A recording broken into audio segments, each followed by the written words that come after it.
বন্ধুরা আমের বাগান চার আমার পছন্দের খাবার। কোথায় গেছিলা তুমি? কচু শাক কাটতে গেছিলাম ওই বাড়ি। কচু শাক যা হইছে মানে একলা খাইয়া শেষ করতে পারবো না। আশেপাশে সবাইরে বলছি কাইটে নিতে। দেখো কত ফ্রেশ আর তরতাজা কচু শাক। এগুলো কি আজকে রান্না করবা নাকি? হ্যাঁ ভাবতেছি আজকে ইলিশ মাছের মাথা দিয়ে কচু শাক দিয়ে কলমি শাক দিয়ে রান্না করব। ভাল লাগবে না বলো? তো এই কচু শাক আনলা, পেঁপে আনতা। পেঁপে নিয়ে কি করবো? পেঁপে ওই যে আজকে মুরগি রান্না করতে চাইলা, মুরগির মধ্যে পেঁপে দিলে ভালো লাগে না?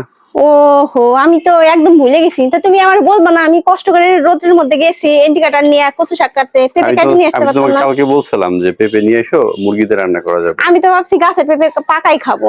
আমার তো এটা একটু মাথায় ছিল না। এখন তাইলে আবার যাইতে হবে পেঁপে কাটার জন্য।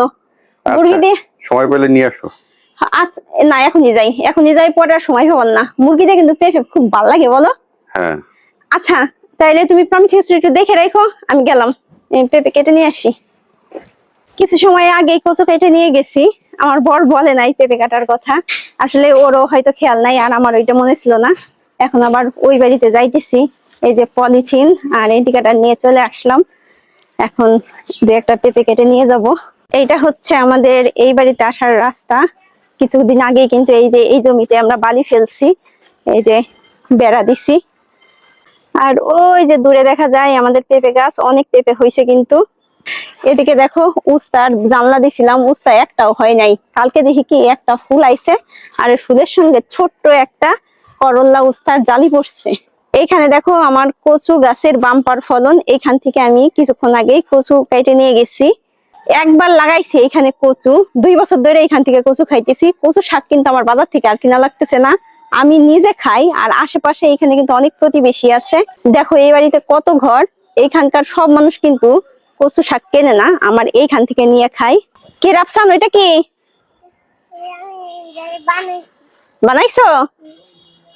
এই রাফসান হইলো প্রমিথিউসের বন্ধু, ওর সঙ্গে খেলে।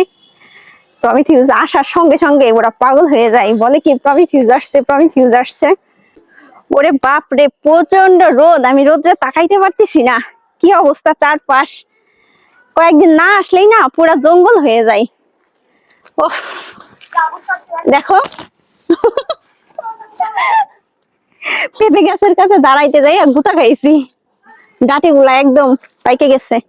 আর কত টাটকা পেঁপে, ইস, এই পেঁপে গুলো যদি পাকাই খেতে পারতাম খুব ভালো লাগতো। তাহলে আজকে আমি বেশি নিব না, একটা পেঁপে ছেড়ে নিয়ে যাবো। একটাই কত মুরগি রান্না করার জন্য। কোনটা নিই কোনটা নিই কোনটা নিই, ইয়া, এই যে এই পেঁপেটা ছেড়ে নিলাম। এটা দেখো এক পাশে কেমন যেন সাদা সাদা হইছে, বাতি হয়ে গেছে। পাকার সময় মনে হয় সামনেই। এই পেঁপেটা নিলেই ভালো হবে না, একটা পেঁপেই, তা পুরোটা লাগবেন না। নিজের বাড়িতে যেই সবজি থাকুক না কেন, সেইটা ছিঁড়ে নিয়ে রান্না করে খাওয়ার মজাটাই অন্যরকম। আমি আজকে পেঁপে নিয়ে গেলাম, মাঝে মাঝে কিন্তু কাঁকরোল ছিঁড়ে নিয়ে যাই। ওই যে ওইখানে উস্তা গাছের জানলা, আশা করা যাইতেছে উস্তার ফলনও হবে, করল্লা উস্তা। তো সবাই ভালো থাকো, সুস্থ থাকো। আজকের মতো এই পর্যন্তই, এখন বাড়ি যাব। Tata, bye bye.